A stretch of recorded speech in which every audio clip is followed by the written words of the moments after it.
अथ श्रीमन्नारायणीयम् सप्तदशं दशकं ध्रुवचरितवर्णनम् उत्तानपादनृपतेर्मनुनन्दनस्य जाया बभूव सुरुचिर्नितरामभीष्टा अन्यासु नीतिरितिर्भर्तुरनादृता सा त्वामेव नित्यमगतिः शरणं गताभूत्। अंके पितुः सुरुचिपुत्रकमुत्तमन्तम् दृष्ट्वा द्रुवः किल सुनीतिसुतोऽधिरोक्ष्यन् आचिक्षिपे किल शिशुः सुतरां सुरुच्या दुस्सन्त्यजा खलु भवद्विमुखैरसूया तन्मोहिते पितरि पश्यति धारवस्ये दूरं दुरक्ति निहतः सगतो निजाम्बां सापि स्वकर्मगति सन्तरणाय पुंसां त्वत्पादमेव शरणं शिशवेश संसा आकर्ण्यसोऽपि भवदर्चन निश्चितात्मा मानी निरेत्य नगरात् किल पञ्चवर्षः सन्दृष्ट नारद निवेदित मन्त्रमार्गः त्वामारराध तपसा मधुकाननान्ति ताते विषण्ण हृदये नगरीं गतेन श्रीनारदेन परिसान्त्वित चित्तवृत्तौ बालस्त्वदर्पितमनः क्रमवर्धितेन निन्ये कठोर तपसा किल पञ्चमासान् तावत् तपोबलनिरुच्छ्वसिते दिगन्ते देवार्धितस्त्वमुदयत् करुणार्द्रचेताः त्वद्रूपचिद्रसनिलीनमतेः पुरस्तात् आविर्बभूविथं विभो गरुडाधिरूढः त्वद्दर्शनप्रमदभारतरङ्गितन्तं दृग्भ्यां निमग्नमिव रूपरसायनेति तुष्टूषमाणमवगम्य कपोलदेशे संस्पृष्टवानसि दरेण तथादरेण तावद्विबोध विमलं प्रणुवन्तमेनम् आभाषथास्त्वमवगम्य तदीयभावम् राज्यञ्चिरं समनुभूय भजस्व भूयः सर्वोत्तरं ध्रुवपदौ विनिवृत्तिहीनम् इत्यूचिषित्वयि गते नृपनन्दनोऽसौ आनन्दिताखिलजनो नगरीमुपेतः रेमे चिरं भवदनुग्रहपूर्णकामः ताते गते च वनमादृतराज्यभारः यक्षेण देवनिहते पुनरुत्तमेऽस्मिन् यक्षैः सयुद्धनिरतो विरतो मनोक्त्या शान्त्या प्रसन्न हृदया धनदादुपेतात् त्वद्भक्तिमेव सुदृढामवृणोन्महात्मा अन्ते भवत्पुरुषनीत विमानयातः मात्रा समन्ध्रुवपदे मुदितो यमास्ते एवं स्वभृत्य जनपालनलोलधीस्त्वं वातालयाधिपनिरुन्धि ममामयोघान् इति श्रीमन्नारायणीये ध्रुवचरितवर्णनं नाम सप्तदशं दशकं समाप्तम् नारायणाखिल गुरो भगवन्नमस्ते नारायणाखिल गुरो भगवन्नमस्ते. Nice, Bhagini. Chanted very well. Second shloka, third pada, Bhagini. आचिक्षिपे किल शिशुः सुतरां सुरुच्या. That is Sutaram. Okay. Sutaram Suruchya. Okay. and third shloka, second pada. दूरन्दुरुक्ति निहतः सगतो निजाम्बाम्. Correct. That's all, Bhagini. धन्यवादः.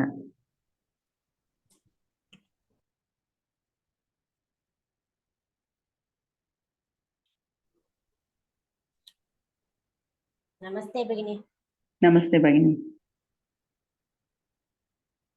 अथ सप्तदशं दशकं ध्रुवचरितवर्णनम् उत्तानपादनृपतेर्मनुनन्दनस्य जाया बभूव सुरुचिर्नितरामभीष्टा अन्यासु नीतिरिति भर्तुरनातृता सा त्वामेव नित्यमगदिः शरणं गताभूत्.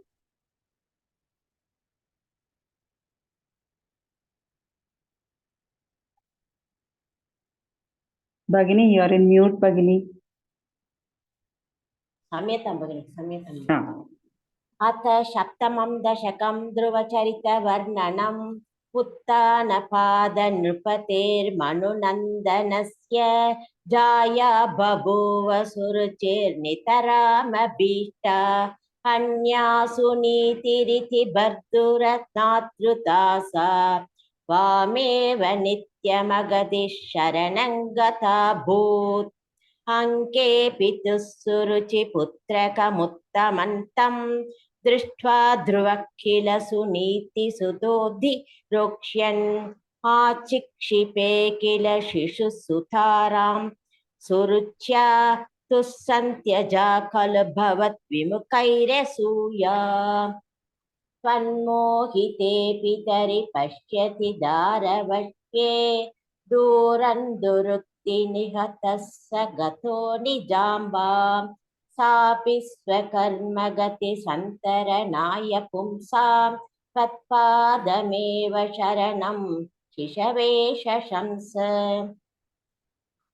आकर्ण्यसोऽपि भवदर्चननिश्चितात्मा माणिनिरेत्य नगरात् किल पञ्चवर्षः सन्दृष्ट नारद निवेदित मन्त्रमार्गः त्वामाराध्य तपसा मधुकाननान्ते ताते विषण्ण हृदये नगरीं गतेन श्रीनारदेन परिसान्त्वितचित्तवृत्तौ बालस्त्वदर्पितमनक्रमवर्धितेन निन्ये कठोरतपसा किल पञ्चमासान् तावत् तपोबलनिरुच्छ्वसिते दिकन्ते देवार्तितस्त्वमुदयत् करुणार्द्र चेताः त्वत्रूपचित्रसनिलीनमते पुरस्तात्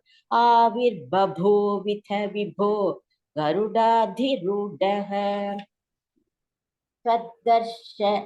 त्वद्दर्शन प्रमद भारतरङ्गितं दृग्भ्यान्निमग्नमिव रूप रसायने ते तुष्टुषमाणमवगम्य कपोलदेशे संस्पृष्टवानसिदरेण तथादरेण तावत् विबोधविमलं प्रणुवन्तमेनम् आभाषतास्त्वमवगम्य तदीयभावम् राज्यं चिरं समनुभूय भजस्व भूयः सर्वोत्तरं ध्रुवपतौ विनिवृत्तिहीनम् इत्युचिषित्वयि गते नृपनन्दनोऽसौ आनन्दिता किल जनो नगरीमुपेतः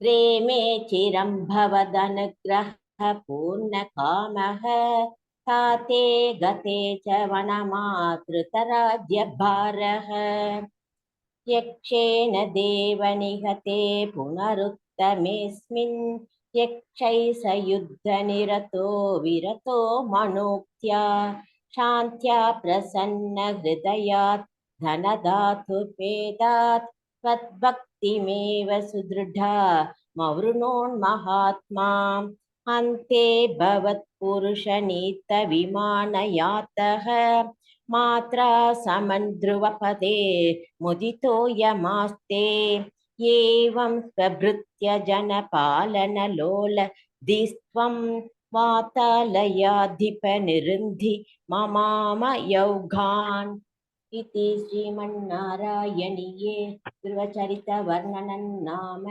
सप्तदशं दशकं समाप्तं नारायणाखिल गुरो भगवन् नमस्ते नारायणाखिल गुरो भगवन् नमस्ते Nice, Bhagini. One second. Third shloka, last pada, Bhagini. 1 minute तत्पादमेव शरणं Tvatpada. Tvatpada. तत्पाद Tvatpada. तत्पाद ओके बनी तत्पादमेव शरणम् ओके बनी That's all, Bhagini. Nice, chanted very well. ಧನ್ಯವಾದಗಳು ಭಗಿನಿ ಧನ್ಯವಾದ ಭಗಿನಿ. ಧನ್ಯವಾದ.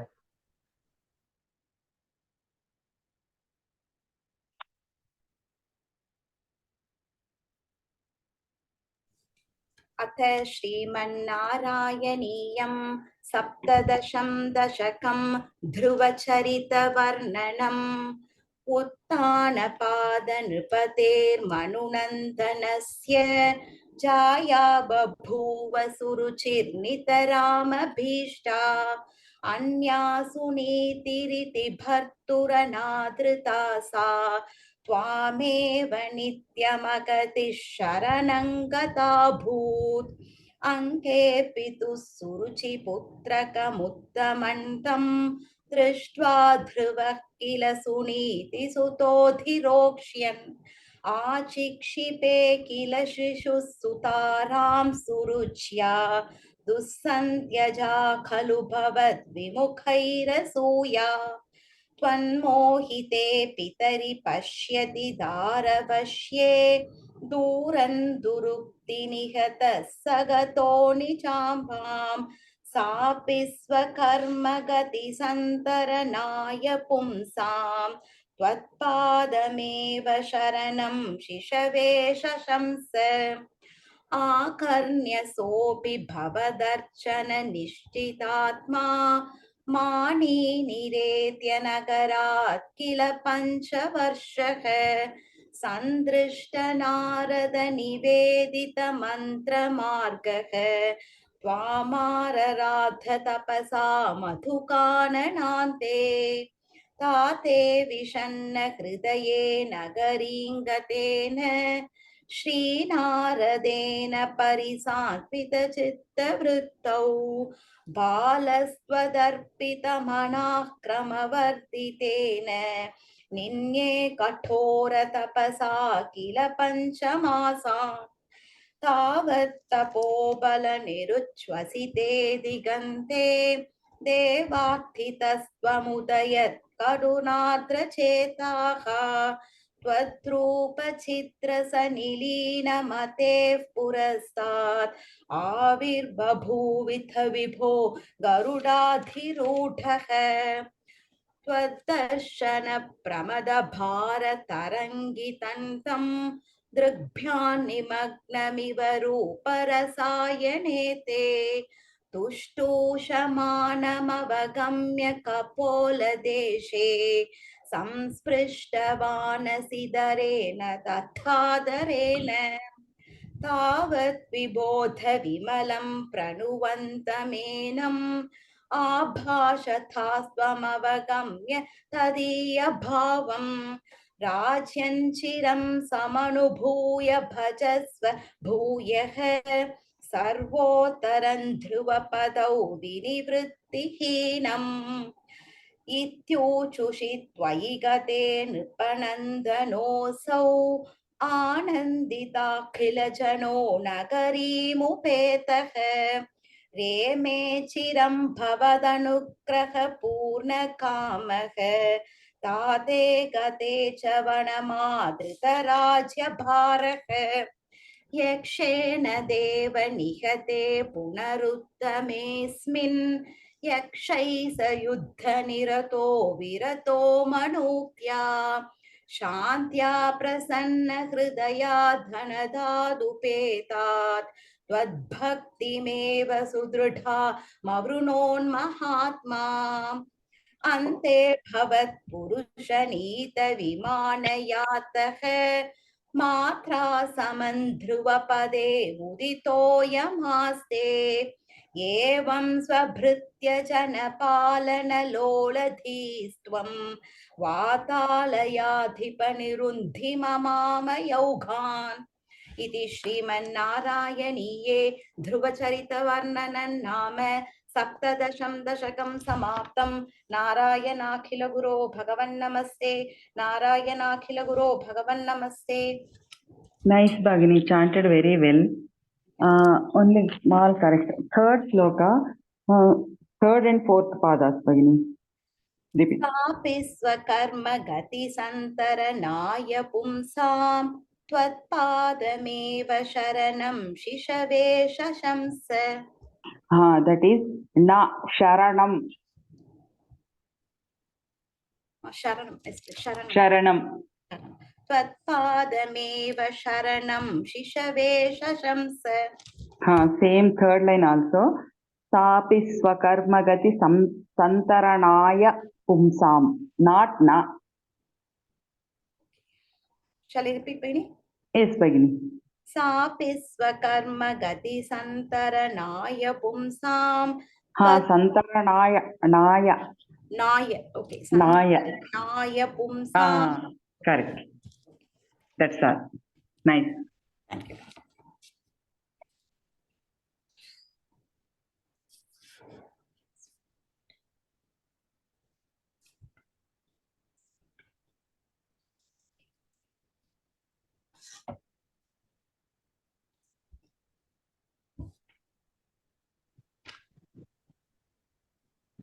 Namaste, Bhagini. Namaste, Bhagini.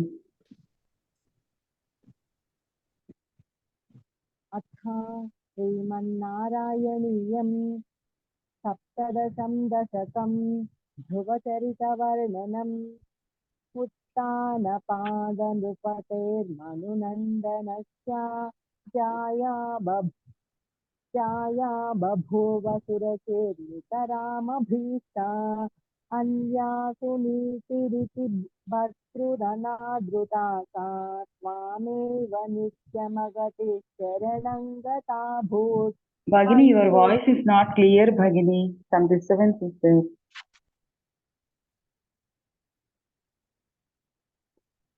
अथा now Bhagini. अथा Sriman Narayana No, not clear.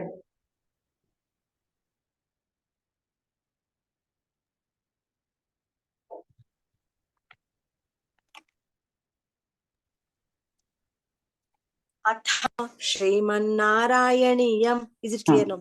Yes, yes. अथा श्रीमन्नारायणीयं सप्तदशं दशकं ध्रुवचरितवर्णनम् उत्थानपादनृपतेर्मनुनन्दनस्य जाया बभूव सुरचिर्नितरामभीष्टा अन्यासु नीतिरिति भर्तुरनादृता सा त्वामेव नित्यमगति शरणं गताभूत्.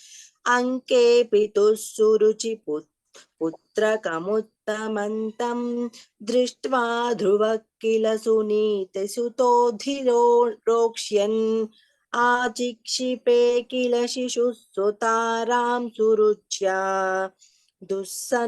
दुस्सन्त्यजा खलु भवद्विमुखैरसूया त्वन्मोहिते पितरि पश्यति दारवश्ये दूरं दुरुक्तिं निहत सगतो निजाम्भां सापि स्वकर्मगति सन्तरणाय पुंसां त्वत्पादमेव शरणं शिशवे शशंसा आकर्ण्यसोऽपि भवदच्चन निश्चितात्मा मानी निरेत्य नगरात् किल पञ्चवर्षः सन्दृष्ट नारद निवेदित मन्त्रमार्गः त्वामारराध तपसा मधुकाननान्ते ताते विषण्ण हृदये नगरीङ्गतेन श्रीनारदेन परिसान्त्वितचित्तवृत्तौ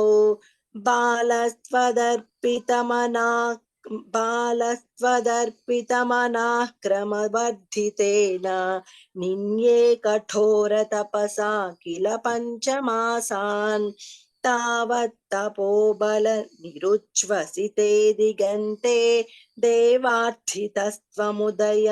मुदयत् करुणाद्रचेताः त्वद्रूपचिद्रसनिलीनमतेः पुरस्तात् आविर्बभूविथ विभो गरुडाधिरूढः त्वद्दर्शनप्रमदभारतरङ्गितन्तं दृग्भ्या निमग्नमिव रूपरसायने ते तुष्टुषमानमवगम्य कपोलदेशे संस्पृष्टवानसिदरेण तथादरेण तावद्विबोधविमलं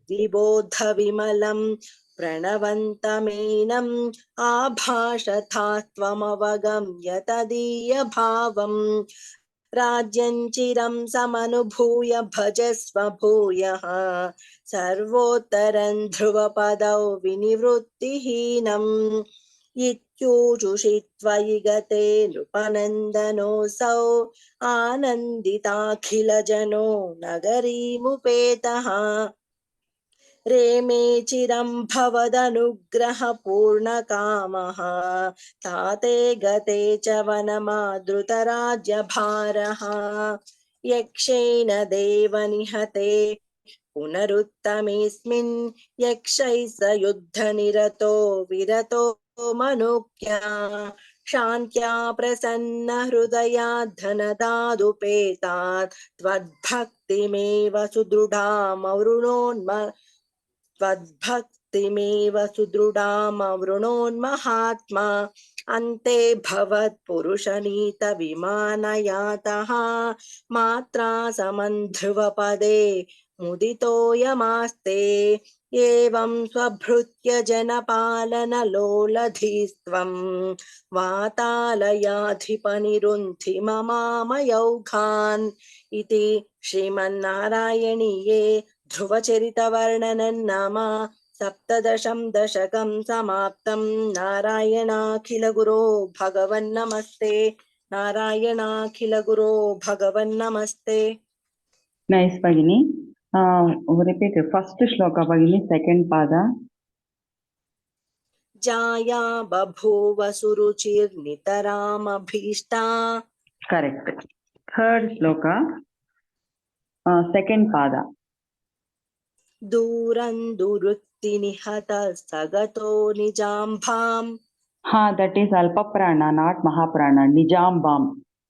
Okay, निजाम्बाम् Next, eighth shloka. Complete shloka, Bhagini. First pada. तावद्विबोधविमलं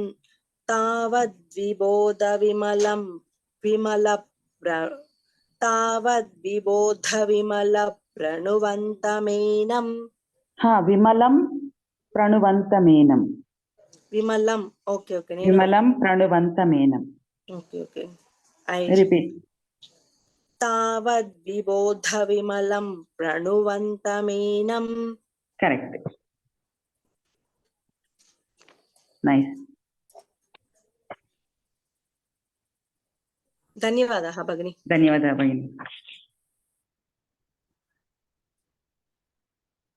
अथ श्रीमन्नारायणीयं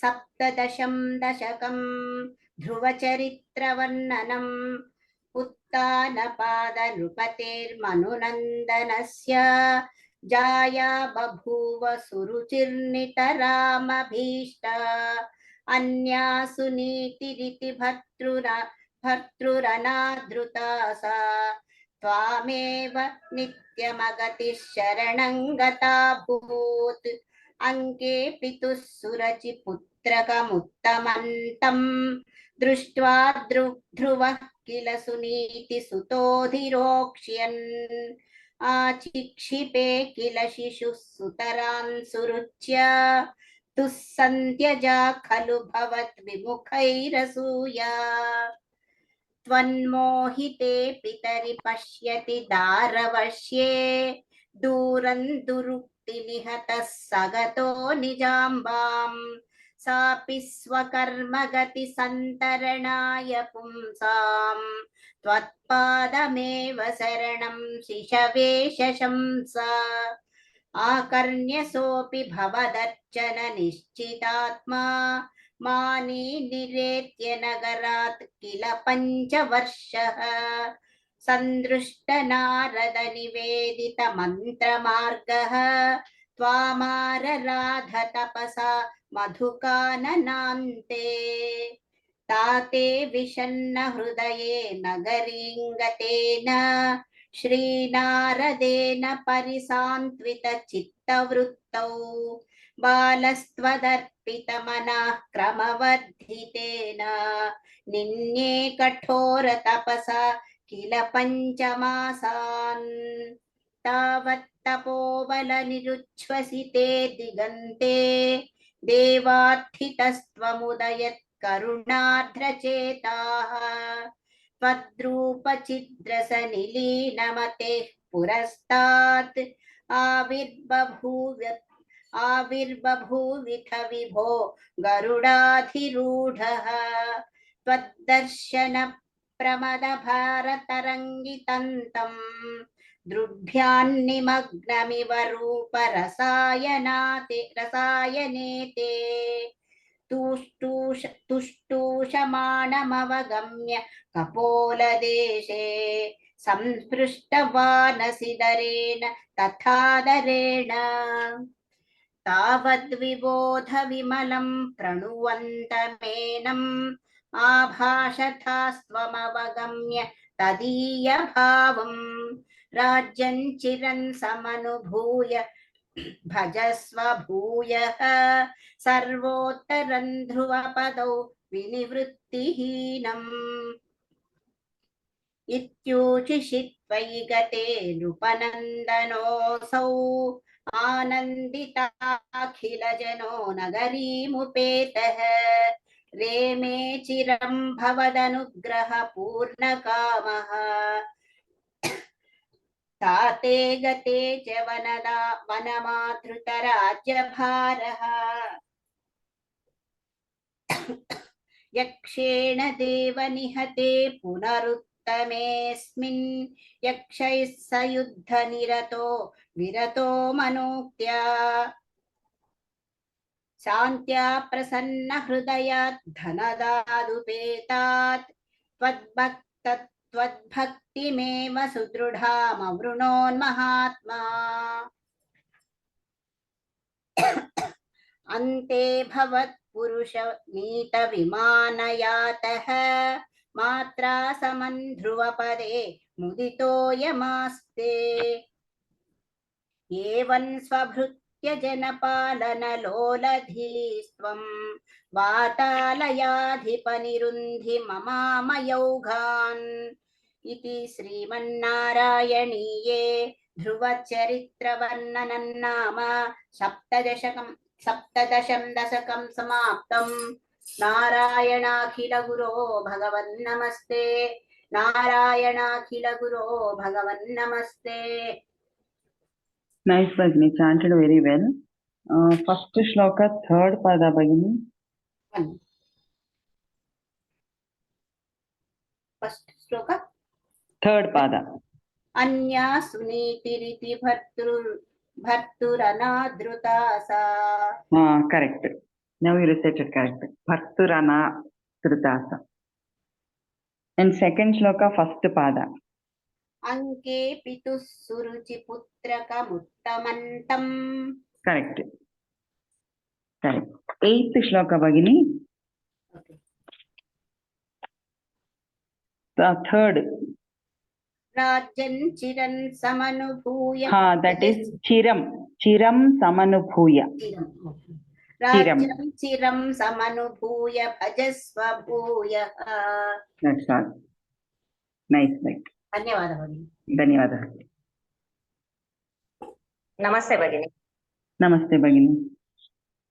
अथ सप्तदशं दशकं ध्रुवचरितवर्णनम् उत्तानपादनृपदोर्मनुनन्दनस्य जाया बभूव सुरुचिर्नितरामभीष्टा अन्यासु नीतीति भर्तुरनादृता सा त्वामेव नित्यमगतिः शरणं गताभूत् अंके पितुः सुरुचिपुत्रकमुत्तमन्तम् दृष्ट्वा ध्रुवः किल सुनीतिसुतोऽधिरोक्ष्यन् आचिक्षिपे किल शिशुस्तुतरां सुरुच्या तुस्सन्त्यजा खलु भवद्विमुखैरसूया त्वन्मोहिते पितरि पश्यति दारवश्ये दूरं दुरुक्तिनिहतः स गतो निजाम्बाम् सापि स्वकर्मगति सन्तरणाय पुंसां